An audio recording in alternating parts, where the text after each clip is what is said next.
The Battle of Tours is often presented as the day Europe was saved. The evidence supports a major clash in 8th century Gaul, but the legend grew larger than the battlefield, and that difference is where the real story begins. The battle is usually dated to 732, though medieval sources do not give us a modern campaign report. What we can reconstruct is a meeting between Charles Martel's Frankish force and an army moving north from Al-Andalus. After the conquest of most of Iberia, Muslim-ruled territories were connected to wider Mediterranean and North African networks. Raids, alliances, tribute, and frontier politics continued beyond the first conquest. The northern expedition did not emerge from a simple plan to conquer all of Europe. 8th century armies moved through overlapping goals: pressure on rivals, access to wealth, frontier security, and the politics of local rulers. The commander associated with the Muslim army was Abd al-Rahman al-Ghafiqi, an experienced governor of Al-Andalus. His presence is documented, but the size and exact composition of his force remain uncertain. Charles Martel was not yet the emperor later memory would make him. He was the leading Frankish political and military figure, building authority through alliances, warfare, and control over a divided kingdom. The Franks were not a modern nation. They were a shifting political order of regions, aristocratic families, bishops, warriors, and local loyalties, which meant Charles had to turn military success into durable allegiance.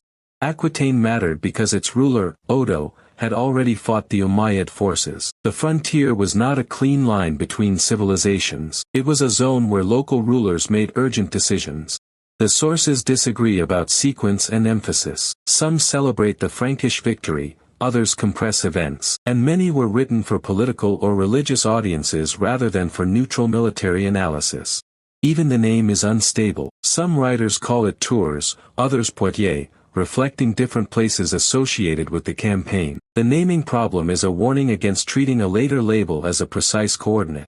The battlefield itself has not been identified with certainty. Scholars have proposed locations between Tours and Poitiers, but no archaeological discovery has settled the question. What can be said about the Frankish army? It likely relied heavily on disciplined infantry and a defensive posture, using terrain, cohesion, and patience against a force built for movement. The popular story often says Charles Martel's men formed an unbreakable wall. That image is useful as a visual shorthand, but no surviving diagram shows the exact formation, so the detail belongs to reconstruction. The opposing army was not a single ethnic bloc either. It likely included troops from Al-Andalus and North Africa, local allies, and soldiers connected through the political networks of the Western Islamic world. Mounted mobility mattered, but mobility requires supplies. Horses, food, guides, roads, captured wealth, and secure movement all shaped what an army could attempt far from its base. The battle was not necessarily planned as a final showdown between two civilizations. Armies can collide because a raid meets a defender, a retreat is blocked, or commanders misjudge timing.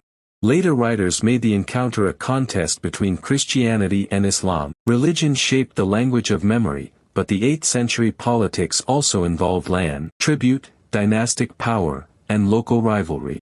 When the armies met, the result was a Frankish victory and the death of Abd al-Rahman. Beyond that core, details of tactics, casualties, and the battle's duration remain debated. The victory did not end Muslim rule in Iberia, nor did it create an instant European state. Al-Andalus remained a major political and cultural center after 732.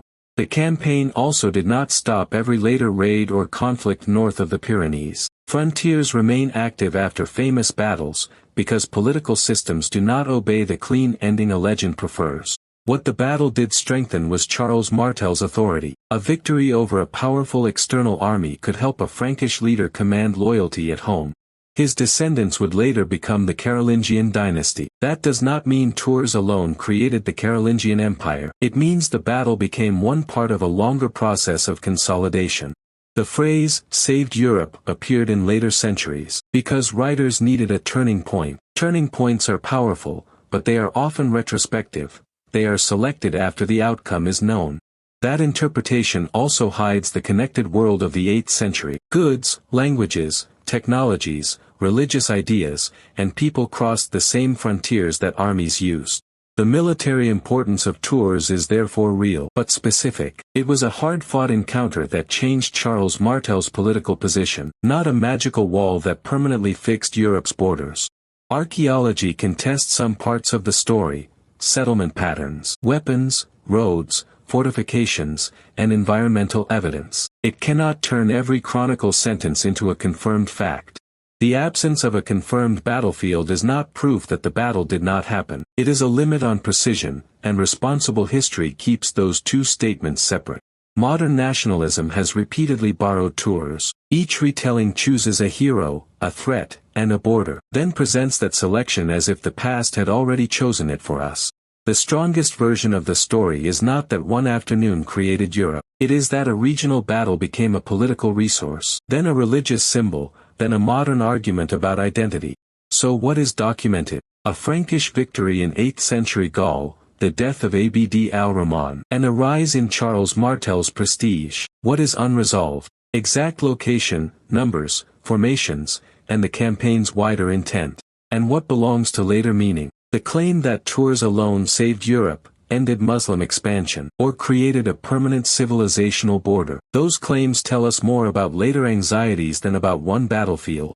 A campaign map is therefore more honest when it shows uncertainty. Roads, rivers, and passes can be reconstructed, but an arrow on a map is still an interpretation of movement, not a photograph of the army's route. The distance between the written record and the battle matters. The nearest narratives were shaped by memory, politics, and genre, so a confident tactical story should always be tested against how and when each source was written. The Franks also had practical advantages in choosing where to stand. A defensive position could protect tired troops, deny easy movement, and make an attacking army spend energy before the decisive contact. The Umayyad army's presence in Gaul should not be imagined as a straight march through empty land. It moved through settled regions, interacted with local elites, and depended on information about roads, supplies, and resistance. The word invasion can therefore conceal as much as it reveals. Different communities experienced the campaign differently, as a raid, a war between rulers, a tax demand, or a threat to a settlement. The aftermath also depended on what Charles did next. A victory becomes politically useful only when a ruler can distribute rewards, discipline rivals, and turn a moment of fear into a durable network of power.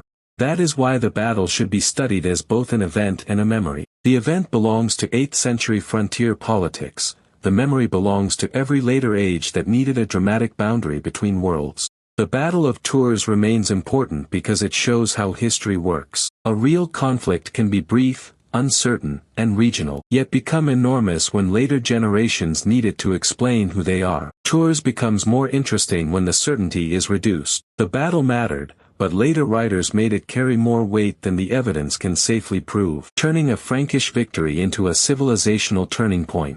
Tours matters because its surviving evidence resists a simple winner story. The battle joined local power, religious language, cavalry, memory, and later political needs in one contested landscape. The safer reading is still dramatic: local power, religious memory, cavalry, raids, aristocratic ambition, and frontier politics came together in one remembered clash. Its legend grew because later Europe needed origins for itself.